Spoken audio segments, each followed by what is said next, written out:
ओम पश्यन्तु। अभी तक की आपको कहानी समझ में आ गई कि एक जो नचिकेता नाम का बालक है, जो अपने पिता को विश्वजित नाम के यज्ञ में किए हुए दान को देख रहा है, और वो ये भी देख पा रहा है कि वो दान के साथ दान करते करते कहीं उनसे पाप न हो जाए। क्योंकि यज्ञ बड़ा है, हो सकता है कि भाई बड़े बड़े यज्ञ में, बड़े बड़े कार्यों में छोटी छोटी चूक हो जाती हैं, जिसमें कर्ता ध्यान नहीं दे पाता है। तो छोटा सा बालक ने ध्यान दिया है कि जो पिता बूढ़ी बूढ़ी गौओं को दान कर रहे थे, उस बीच में उन्होंने पूछ लिया पिता से। क्या पूछा? सहोवाचा। सहोवाचा अर्थात उस बालक ने निश्चित कर लिया कि अब मैं पिता को यहाँ बीच में टोकूंगा, नहीं तो हो सकता है कि पिता के माध्यम से कोई पाप हो जाए, और उनका सारा किया धराया जितना भी ये वो कर रहे हैं, वो सब व्यर्थ हो जाए। क्योंकि वो किस लिए कर रहे हैं? उशन उशन शब्द का हम लोगों ने पहले अध्ययन किया, जिसमें उन्होंने कहा कि यज्ञ के फल की इच्छा चाहते हैं। ठीक है, केवल वो सामान्य फल नहीं चाहते हैं। सामान्य फल तो उनके पास है, उनके पास धन है, उनका कीर्ति है, वैभव है। ठीक। जैसे संस्कृत में कहा जाता है कि विद्यया वपुषा वाचा वस्त्रेण विभवे न च वकार पंचभिर्युक्त नरो भवति पूजितः। वो सब कुछ उनके पास विद्यमान है। विद्या भी है, वपु भी है, वस्त्र भी है, हाँ, और वैभव भी है, और वाणी उनकी प्रखर है, दिव्य है, ओज ओज तेज से युक्त है, ऋषि हैं, तपस्या इत्यादि से संपन्न है। तो ऐसे व्यक्ति को क्या चाहिए? हाँ, कीर्तिर यस्य सजीवति, वो कीर्तिमान भी हैं। तो इसलिए वो क्या चाहते हैं? उषण अर्थात यज्ञ के वास्तविक फल को चाहते हैं।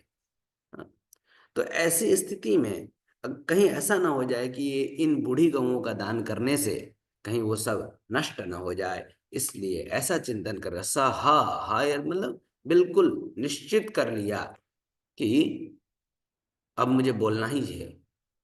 ऐसा चिंतन करके पितरम, पिता से कहा, तत तात, तत शब्द यहाँ पर तात शब्द का बोधक है। हे पिता, हे तात, कस्मै माम दास्यसीति। आप बताइए कि आप मुझे किसे देंगे, किसे देना पसंद करेंगे? क्योंकि आप सब कुछ दान कर रहे हैं।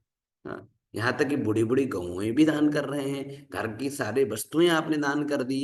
हाँ, तो कसमें इमाम दास्य सी थी। अब आप मुझे किसे देंगे? क्योंकि सबसे ज्यादा अगर अधिकार आपका किसी वस्तु में है, अथवा किसी इस सांसारिक भौतिक पदार्थों में है, तो वो तो मैं हूँ।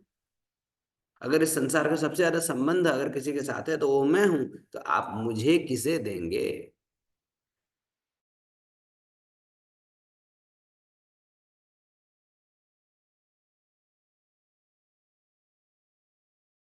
बोला तृतीयम, और तीसरी बार बोला, और बार बार कह रहा है तत कस्मै माम दास्यसीति, कस्मै माम दास्यसीति। अब जब बार बार बोला, तो अचानक से ऋषि को क्रोध आ गया। और इसमें क्रोध आने के पीछे भी उसका कल्याण है। देखिए, आगे कल्याण ही होना है। ठीक। इसीलिए कहते हैं ना कि जो ज्येष्ठ लोग होते हैं, श्रेष्ठ लोग होते हैं, उनके कल्याण उनके क्रोध के पीछे भी कोई ना कोई कल्याण छुपा रहता है। उनके मुख से अचानक से निकल गया, उनके मुख से अचानक से निकल गया, क्योंकि कोई भी माता पिता ऐसा वाक्य कभी भी नहीं बोलेंगे, परंतु ये सब भगवत प्रेरणा से हो रहा था, इसलिए ऐसा हुआ। सहोवाचा, अचानक से वो बोले। सह, वे क्या बोल उठे कि मृत्युवे त्वा ददामी, मैं तुम्हें मृत्यु को दान देता हूँ, मृत्यु के लिए तुम्हें समर्पित करता हूं मैं। तुम इसी के योग्य हो। बहुत धूर्त बन रहे हो, बीच में बोल रहे हो, तुम्हारे अंदर बुद्धि नहीं है, गुरुकुल के इतने मेधावी छात्र हो, पर तुम ऐसा क्यों कर रहे हो? ऐसे उनके मन में आया कि मेरा ही पुत्र मेरे पीछे पड़ गया। हम्म, इतना अच्छा कार्य कर रहा हूं, इसके बाद भी मेरे पीछे पड़ गया। ऐसा उनके मन में चिंतन आया। इसलिए अचानक से जो है क्रोधवश, ये सब अचानक से हुआ, इतना तेजी में हुआ कि ऋषि को ज्ञान ही नहीं, ऋषि को पता ही नहीं चला। तो क्या बोला? सहो वाचा पितरम तत कस्मै माम दास्यसीते द्वितीयं तृतीयं तम होवाच मृत्यवे त्वा ददामीति। सरल है, कोई कठिनाई तो है नहीं। हरिओम। नहीं, सरल है गुरुवर। आम सरल। बहुत सुंदर। अब वो बालक चिंतन करता है, मन ही मन चिंतन कर रहा है। क्या चिंतन कर रहा है? मैं भी पिता के साथ में गुरुकुल के छात्रों के मध्य रहकर मैंने अध्ययन किया, क्योंकि वो गुरुकुल का छात्र है और पिता ही उसके गुरु हैं। अब उसने चिंतन किया कि भाई, मेरे पिता ने ये वाक्य क्यों बोला, किमस्वित यमस्य कर्तव्यम। यहाँ पर क्या बात कही है? किमस्वित यमस्य कर्तव्यम यन्मयाद्य करिष्यति। आखिर पिता का ऐसा कौन सा कार्य रह गया जो मुझे यम को समर्पित करने के बाद उनका पूर्ण होगा यह कार्य। आइए पहले मंत्र का अध्ययन कर लेते हैं। बहुना मे प्रथमो बहुना मे मध्यमः किम स्विद्यमस्य कर्तव्यम यन्मयाद्य करिष्यति। क्या कहा? चिंतन कर रहा है कि अहम बहुनाम प्रथमः एमि। मैं छात्रों के मध्य में जब मैं अध्ययन करता था या कर रहा हूं, अभी भी वो छात्र ही है,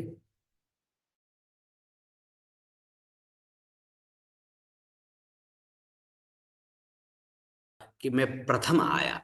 जैसे होता है परीक्षाएं होती होंगी, तो परीक्षा में वो चिंतन कर रहा है कि मैं प्रथम आ गया बहुत बार।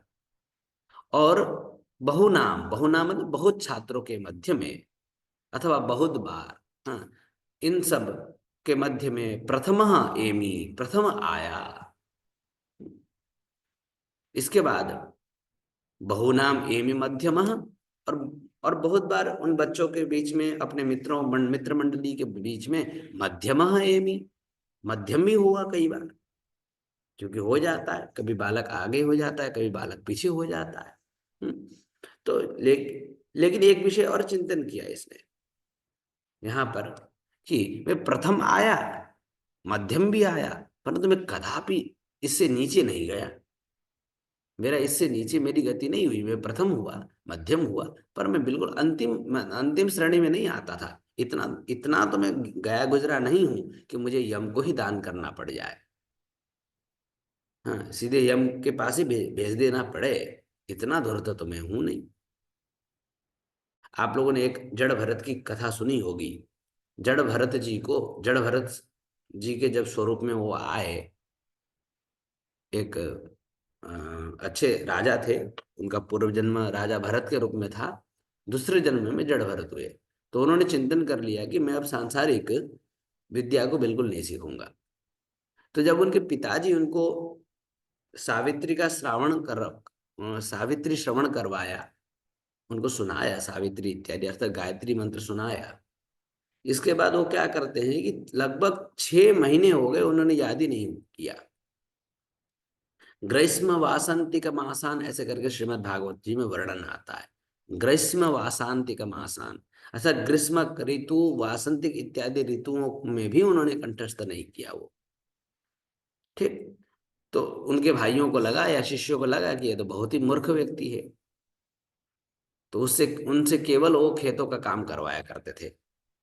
तो ऐसे, तो यहाँ पर कहने का तात्पर्य यह है कि मैं इतना तो गया गुजरा नहीं हूं कि सीधे यम को ही, यम के लिए ही मुझे भेज देना पड़े या यमलोक भेज देना पड़े। ऐसा वो चिंतन कर रहा है। और फिर ये भी चिंतन कर रहा हो सकता, ऐसा क्या कौन सा काम मेरे पिता का रह गया, किमस्वित। ठीक। ऐसा कौन सा कर्तव्यम कार्य, अर्थात ऐसा कौन सा मनोरथ ऐसा हुआ ये यज्ञ के दौरान, ऐसा क्या रह गया। क्योंकि बालक है ना। अब सोचे, ये तो हम कथा सुन रहे हैं तो ऐसा लग रहा है कि सामान्य बात है, परंतु अगर एक माता पिता के दृष्टिकोण से हम आप अपने बालक या अपने पुत्र के लिए सोचे, हाँ, अथवा हमारे माता पिता हमें अगर ऐसा कर देते कि जा तो मर जा, अगर ऐसा कह देते तो कितना बुरा लगता। एक छोटा बालक है। हाँ, हम बड़े भी होंगे तो हमें भी बुरा लगेगा, बड़े होने के बाद भी बुरा लगेगा। ठीक। हालांकि हमें समझदारी हो चुकी है, पर आज मेरे पिता या आज मेरी माता ऐसा कुछ कह दे, या आज हमारे बड़े भैया या अथवा हमारे गुरुजन ऐसा कुछ कह दे, तो कितना बुरा लगेगा। ठीक। और वो भी क्रोध में बोले। ठीक। और सबके बीच में बोले, क्योंकि जो है वो बीच में ही जाके पूछ बैठा था। तो इस तरह कितना बुरा लग सकता है व्यक्ति को, तो उस बालक को कितना बुरा लगा होगा, यह चिंतन की बात है। ठीक, परंतु बालक इतना धैर्यवान है, इतना धैर्य से युक्त है, उस पिता के संस्कार इतने, क्योंकि पिता दादा सब जो है बहुत दानी हुए हैं। उनके पिता भी जो है, जिनका नाम अरुण था, हमने अध्ययन किया कि वो भी बहुत दानी हुए, इतना इतना दान किया उन्होंने कि उनका नाम क्या हो गया था। कौन बता सकता है, बताइए, उनका क्या नाम था। वाजस वाजस्रवा। हाँ जी बिल्कुल, वाजश्रवा। वाज शब्द का अर्थ क्या है। अन्न अथवा धन। हाँ वाज है, बिल्कुल ठीक। तो उतना उन्होंने दान कर दिया कि वो श्रव अर्थात उनकी कीर्ति सबके कान कान में, सबके श्रवण इंद्रिय तक पहुंच गई। ठीक, उनकी कीर्ति सबके श्रवण इंद्रिय तक पहुंच गई। तो ऐसे दिव्य दादा, ऐसे दिव्य पिता, ऐसे दिव्य ऋषि परंपरा में उत्पन्न हुए। ठीक, ये गौतम ऋषि परंपरा में हुए हैं। तो ऐसे दिव्य ऋषि परंपरा में उत्पन्न हुए, तो इन ये इतना गलत कैसे हो सकते हैं। हाँ, जरूर मेरे पिता ने कुछ चिंतन किया होगा, ऐसा चिंतन कर रहा है, उसके मन में संकल्प विकल्प इत्यादि बहुत सारी बातें आ रही हैं, है ना। तो आइए एक बार मंत्र का अवलोकन कर लेते हैं। बहुनामेमि प्रथमो बहूनामेमि मध्यमः बहूनामेमि प्रथमो बहूनामेमि मध्यमः किं स्विद्यमस्य कर्तव्यं यन्मयाद्य करिष्यति यन्मयाद्य करिष्यति। स्पष्टः अस्ति मन्त्रः। आम आं गुरुवर्य महोदय। स्पष्टमस्ति। अस्तु, क्वचित् प्रश्नः भविष्यति चेत् अन्तिमे प्रश्नः कर्तव्यः। अस्तु, जो आपके मन में कोई अस्तु प्रश्न होगा तो लिख कर रख लीजिएगा, उनको हम लोग बाद में चिंतन कर लेंगे अध्ययन के पश्चात। ठीक। अस्तु, आगच्छन्तु, छठे मंत्र पर चिंतन करते हैं। अनुपश्य यथा पूर्वे प्रतिपश्य यथा तथा परे सस्यमिवमर्त्य पच्यते सस्यमिवा जायते पुनः। अब वह बालक चिंतन कर रहा है, चिंतन कर लिया। अब अपने पिता से वो थोड़ा सा, उनको, क्योंकि पिता भी जो होते हैं ना, माता पिता पहले तो डांट देते हैं। हम गुरुजन, जो हम लोग को जब गुरुजन डांट देते हैं अथवा माता पिता डांट देते हैं, तो फिर बाद में उनको थोड़ा सा दुख भी लगता है। वो कहते हैं, अरे मेरे को ऐसा बोलना नहीं चाहिए था। तो मन ही मन वो थोड़े से अपने पुत्र को इतना बुरा कहने के बाद वो चिंतन, थोड़ा सा सोच में पड़ गए। उन्होंने ये सोचा कि देखो, इतना बड़ा मैं कार्य करने जा रहा हूँ और मेरे पुत्र ने बीच में रोक कर अच्छा ही कार्य किया था। क्योंकि बाद में तो चिंतन आता है ना, एक बार बीच में झटके में क्रोध आ गया, ऐसा हो सकता है, परंतु बाद में व्यक्ति चिंतन करता है बोलने के पश्चात। इसलिए देखिए, एक बहुत बड़ी सीख यहाँ से हमें ये भी मिलती है कि बोलने से पहले सोचना चाहिए। हम कुछ भी बोल रहे हैं, ठीक, प्रविचार्योत्तरम देयम सहसा न वदेत क्वचित, ऐसा नियम है। ठीक, अत्यंत चिंतन करके हमें बोलना है। कुछ भी बोलना है तो देखिए, ऋषि का उदाहरण दिया भी इसीलिए गया है कि क्या दिखा रहे हैं कि बहुत बड़े बड़े संयमी ऋषि भी कई बार असंयमित हो जाते हैं, कंट्रोल से बाहर चले जाते हैं।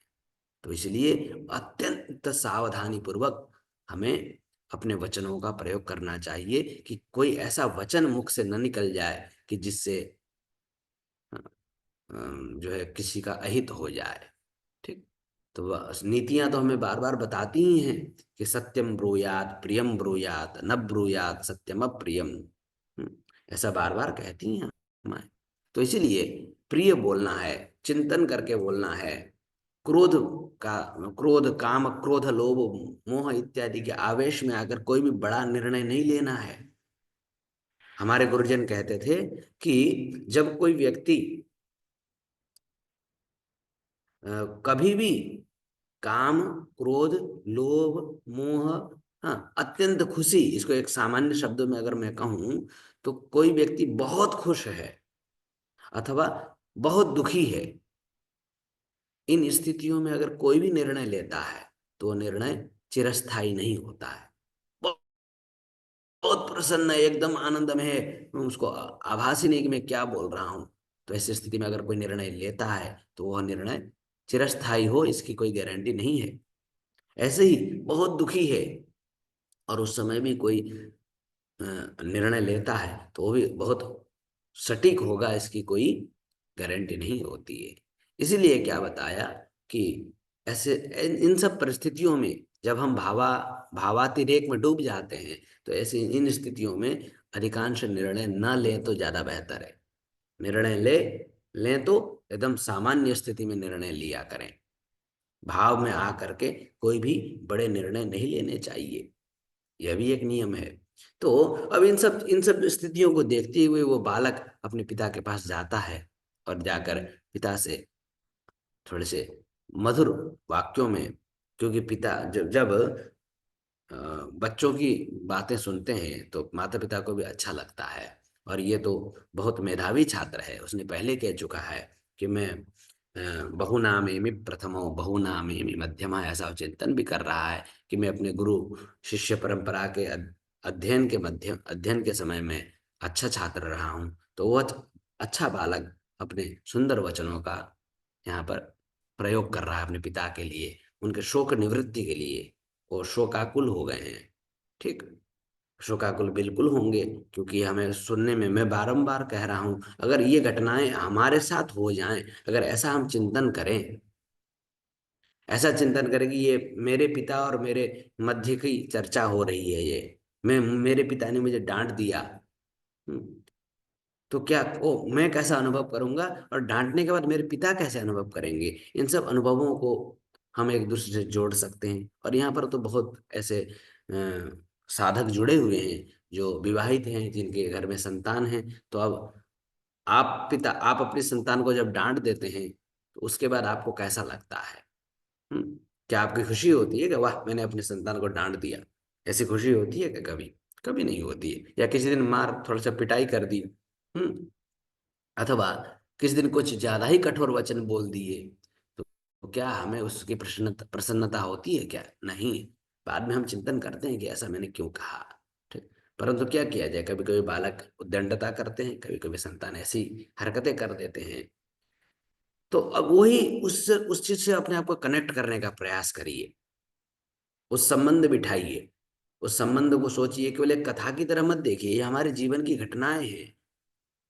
क्योंकि ये उपनिषद जो है स्वयं हमारे जीवन से संबंध रखता है। जितने भी हमारे दिव्य आर्ष ग्रंथ हैं, ये सभी हमारे जीवन से बहुत ही दिव्य महत्व रखते हैं। तो इसीलिए क्या समझा रहा है, हालांकि इसकी भूमिका बहुत लंबी मैंने बांध दी, परंतु फिर भी आप लोग समझने का प्रयास करें, इसलिए भूमिकाएं बांधी जाती हैं। वह बालक क्या कह रहा है अपने पिता से?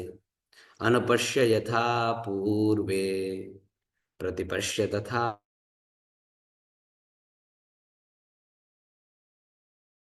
वो कह रहा है पूर्व यथा अनुपश्य। पूर्वी अर्थात हमारे जितने भी पूर्वज हैं, हमारे जितने भी हमारी जो कुल परंपरा है, उस कुल परंपरा को आप एक बार देखिए। ठीक है? उन्होंने क्या क्या किया अपने जीवन में अपनी प्रतिष्ठा के लिए, अथवा अपने जीवन को हर समय कल्याण मार्ग में ही लगाया उन्होंने। और साथ में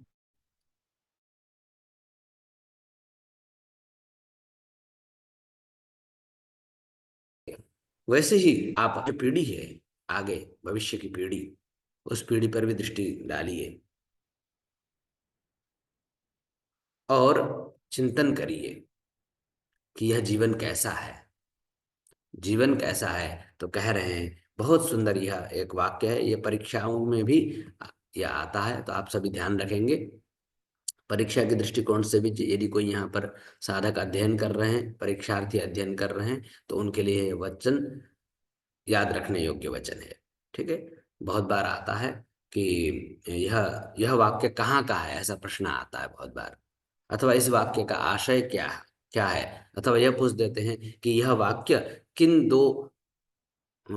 दो का संवाद है, किस संवाद का है, ऐसा भी प्रश्न आ जाता है। ठीक है, तो कितना सुंदर वाक्य है, देखिए कह रहे हैं सस्यमिव मर्त्यः पच्यते। मर्त्यः अर्थात यह मानव। मर्त्यः शब्द क्यों कहा? क्योंकि मृत्यु लोक में उत्पन्न हुआ है इसलिए, और मृत्यु को प्राप्त होना ही है, इसलिए मर्त्यः शब्द से हम सब जाने जाते हैं। यह मर्त्य लोक है, और हम भी मर्त्य हैं, मरण धर्मा है, मरणशील हैं, इसलिए हमें मर्त्यः कहा गया। यह जो मानव है, यह कैसा है? तो सस्यम इव पच्यते, सस्य की तरह यह क्या हो जाता है? पक जाता है। हमारे अंगम गलितम, हाँ, आचार्य शंकराचार्य क्या कह रहे हैं? अंगम गलितम पलितम मंडम दशन विहीनम जातम तुंडम वृद्धो याति गृहीत्वा दंडम। तो ऐसे जो हमारे अंग पक जाते हैं, हाँ, अंगम अंगम गलितम पलितम मुंडम, हमारा सिर पूरी तरह से पक जाता है, बगुले की तरह तो बाल हो जाते हैं सफेद, है ना? तो सारा शरीर शिथिल हो जाता है, बिल्कुल वैसे ही शिथिल हो जाता है जैसे अनाज पक के बिल्कुल पिचक जाता है। हम आप जब भोजन पकाते हैं तो एक बार एक चावल उठाकर देखते हैं ना, एक चावल, एक दाल, एक आलू, एक सब्जी को हम एक बार निरीक्षण करते हैं कि वो कितना पका है। तो बिल्कुल ये शरीर जो है क्या हो जाता है? बिल्कुल पक जाता है। ठीक है, पक के समाप्त हो जाता है। फिर सस्यम इव आ जायते पुनः, और सस्य की तरह फिर से बाद में ये उत्पन्न हो जाता है। ठीक है, तो सस्य की भांति ही, अर्थात ये अन्न की तरह ही उत्पन्न होता है।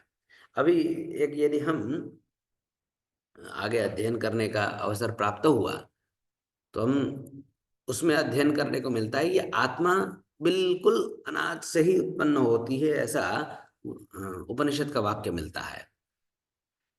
आत्मा कैसे उत्पन्न होती है उसका कुछ छोटा सा मैं आपको सारांश के रूप में बताता हूँ। ये आत्माएं जितनी भी हैं, सब मेघमंडल से, सबके सब जो है, जो ये बादल इत्यादि होते हैं ना, उसमें आकर टिक जाते हैं, और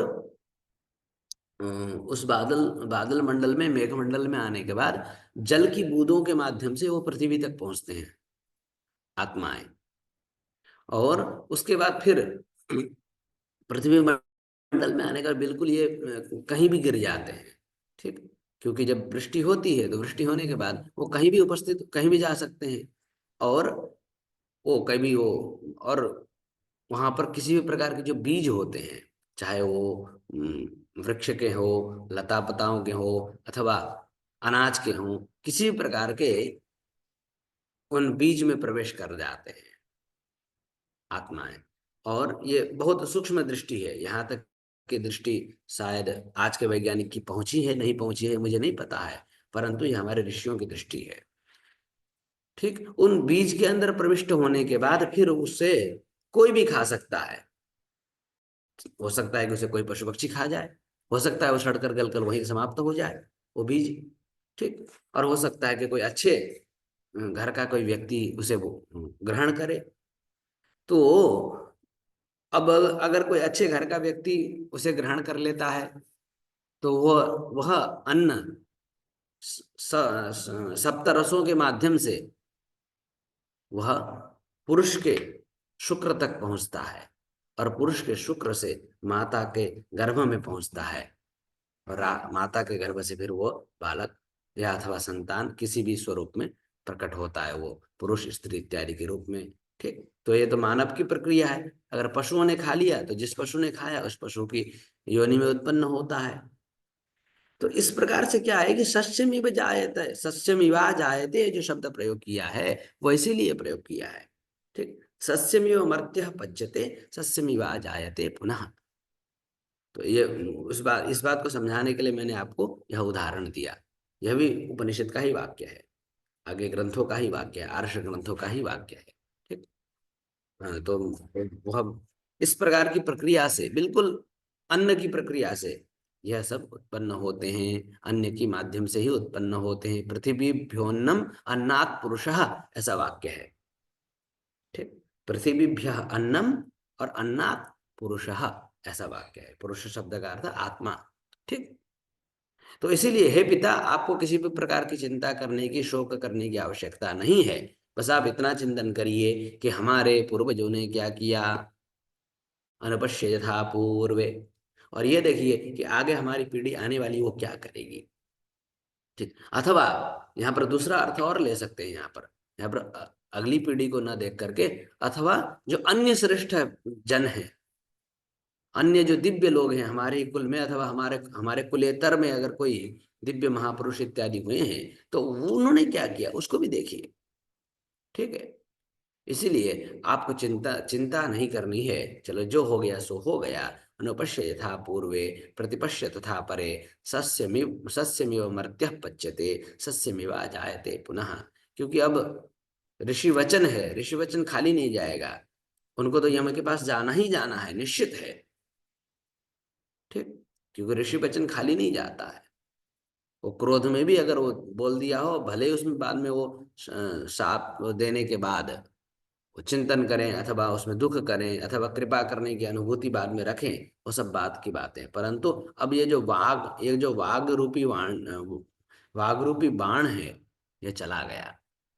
ठीक, इसीलिए कहते हैं गोली का लगा तो ठीक हो सकता है, कहते हैं गोली का लगा तो ठीक हो सकता है, पर बोली का लगा बहुत जल्दी ठीक नहीं होता। इसलिए वचनों पर बड़ा संयम रखना होता है। ठीक है, आइए आगे अध्ययन कर लेते हैं। अब यहाँ सीधे हमें दिखाया गया है कि वह बालक पहुंच गया है। वह बालक यमराज के यमलोक में पहुंच गया है। ठीक है, और वह बालक वहां पर कई समय रहा।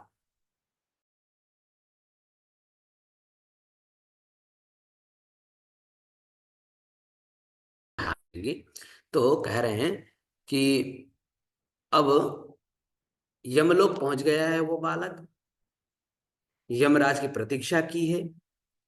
यमराज किसी कार्य में व्यस्त हो गए थे, अथवा कहीं चले गए थे, भगवत आज्ञा से कहीं गए होंगे, क्योंकि ये धर्मराज हैं। तो धर्म के कार्यों को, धर्म की प्रतिष्ठा के लिए कहीं जाना पड़ सकता है, धर्म सभा इत्यादि में।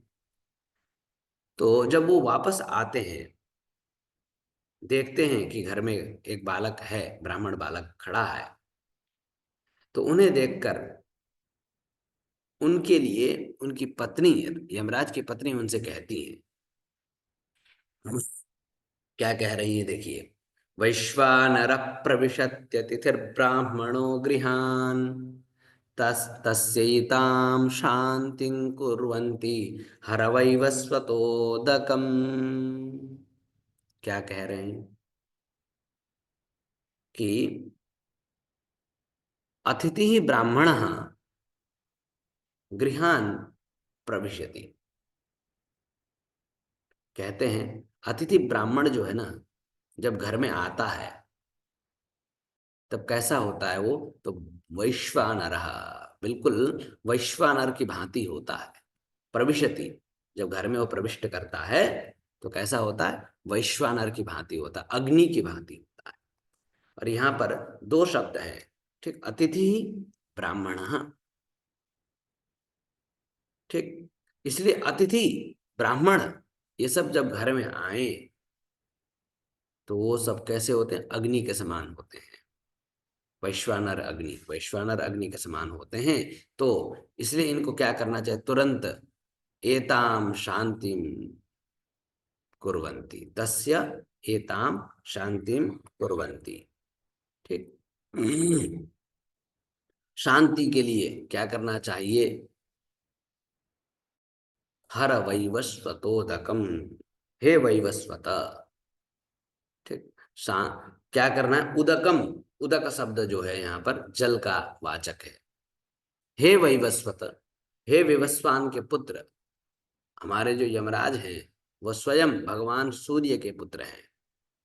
इस बात का आपको भी ज्ञान होगा, भगवान सूर्य के पुत्र हैं, विवस्वान नाम है भगवान सूर्य का। तो हे सूर्य पुत्र, हे सूर्य देव के उत्तम कुल में उत्पन्न हुए, हे मेरे पति देव, आप क्या करिए, उदकम हर। ठीक, उदक को ले जाइए, उनके मन को तृप्ति करवाइए, क्योंकि हमारे घर में अतिथि स्वरूप से एक ब्राह्मण आए हैं। इनके आप अतिथि ऐसे अतिथि का आप क्या करिए, स्वागत करिए उदक के माध्यम से। इसलिए हमारे यहाँ पर एक नियम भी है कि आते ही पहले जल इत्यादि पिलाया जाता है। ठीक। अब आजकल का तो नियम हो गया है कि भाई चाय इत्यादि पूछा जाता है। हाँ, परंतु उदकम सबसे पहले हम लोग उदक का पान करवाते हैं। अब यदि ठंडा मौसम है तो उष्णोदक पिला देते हैं, गर्म जल। और अगर यदि गर्मी है तो शीतोदक पिलाते हैं। तो उदक का नियम है। अब उस उदक में कई बार कुछ विशेष पदार्थ इत्यादि भी मिलाकर पिलाते हैं। कुछ जड़ी बूटियां होती हैं, कुछ उस समय के अनुकूल वातावरण के अनुकूल पदार्थों को डालकर भी पिलाया जाता है। तो जो जैसी व्यवस्थाएं बन जाए, उन व्यवस्थाओं को यहाँ पर हमें देखना पड़ता है। ठीक है। तो इसलिए क्या बताया कि हाँ, ये मंत्र, अच्छा मंत्र की एक बार आवृत्ति कर लेते हैं ना। तो इसलिए ऐसे दिव्य अतिथि का स्वागत करना चाहिए। वह हमारे कल्याण करेंगे, वह हमारा जो है हमें शांति प्रदान करेंगे। इसलिए हे वैवस्वत, जाइए जल को उन्हें दीजिए, जल दीजिए उन्हें। तो यह सब अतिथि स्वागत सत्कार की भी हमें व्यवस्थाएं बताई जा रही हैं इस उपनिषद के माध्यम से। और यहाँ पर क्या दिखाया जा रहा है, एक बहुत चिंतनीय विषय है जो मेरे मन में आया है कि यदि क्या बोलते हैं, वैवस्वत जैसा, अर्थात महान यमराज कौन है? धर्मराज है, कोई सामान्य व्यक्ति नहीं है। ठीक। तो ऐसे अगर हम कोई बहुत बहुत मानी श्रेष्ठ बन गए भविष्य में, हम बहुत समाज में प्रतिष्ठित व्यक्ति हैं, परंतु कोई छोटे से छोटा व्यक्ति भी अगर हमारे घर आता है, देखिए ये ब्राह्मण बालक कितना छोटा है। ठीक। परंतु उन ब्राह्मण बालक के स्वागत में वो पत्नी, यमराज की जो पत्नी है, देखिए कितनी कितनी सावधानी पूर्वक बात को बता रही है यमराज को।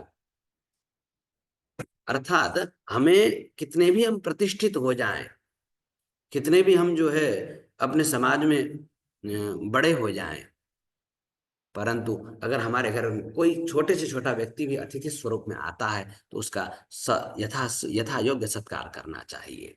जैसे अपना सामर्थ्य है, उस सामर्थ्य के अनुसार उसका सत्कार करना ही चाहिए। उनका उनके लिए हम उन्हें इग्नोर नहीं कर सकते कि अरे ये तो वही तो है, ऐसा कह के इग्नोर नहीं करना चाहिए। इसका यह भी संदेश जाता है। ठीक है। इन सब का ध्यान रखना है, क्योंकि हर प्रत्येक मंत्र के पीछे पीछे ऋषि ऐसे ही मंत्र नहीं लिख डालते हैं, क्योंकि ऋषियों का तो एक नियम है, वो तो बहुत कम बोलना चाहते हैं। ठीक। कम शब्दों में बहुत बड़ी बड़ी बातें कह जाते हैं, गागर में सागर भर जाते हैं। इसीलिए मंत्र केवल सामान्य दृष्टिकोण से हम आपको देखना नहीं है, उसमें अपनी जितनी सूक्ष्म दृष्टि हो सकती है, जितने हमारे विचार निकल सकते हैं हमारे दिमाग से, हमारे मन से, उन विचारों को भी यहाँ पर जोड़ने का प्रयास करना है, समझने का प्रयास करना है। क्योंकि शब्दानाम अनेक अर्थाः, शब्दों के अनेक अनेक अर्थ होते हैं, अनेक भाव होते हैं। अब ऋषि ने न जाने किस भाव से लिखा है, उस भाव तक पहुंचने का प्रयास करना चाहिए। ठीक। हमारे गुरुजी इस वाक्य का मजाक में एक अर्थ कहा करते थे कि शब्दाना मने का अर्थ, शब्द के मन से ही अर्थ लग जाते हैं। और बहुत बार ऐसा होता है कि शब्द कहना कुछ और चाह रहा है, पर शब्द का अर्थ कुछ और होता है, भाव कुछ और होता है। ठीक है। तो इसीलिए शब्दानाम अनेक अर्थ, इस वाक्य को समझते हुए हम मंत्रों में भी अनेक दृष्टि दे रखेंगे, अनेक प्रकार की बातों को समझने का प्रयास करेंगे। आइए अब देखते हैं, एक बार मंत्र अध्ययन कर लेते हैं। वैश्वानर प्रविशत्यतिथिर्ब्राह्मणो गृहान, वैश्वानर प्रविशत्यतिथिर्ब्राह्मणो गृहान, प्रविशत्यतिथिर्ब्राह्मणो गृहान, तस्यैतां शांतिं कुर्वन्ति हर वैवस्वतोदकम्। जब ऐसा पत्नी ने कहा, अब देखिए क्या कह रहे हैं। नारायण नारायण। और भी आगे बातें कही है। उन्होंने कुछ बातें और भी कह रही हैं। आशा प्रतीक्षे, अच्छा लगभग समय भी हो गया है, चलो कोई नहीं, इस मंत्र को हम लोग कल करते हैं। तब तक आपकी बातों को सुन लेते हैं, और उसको सुनने से पहले हम लोग रिकॉर्डिंग को बंद कर देते हैं।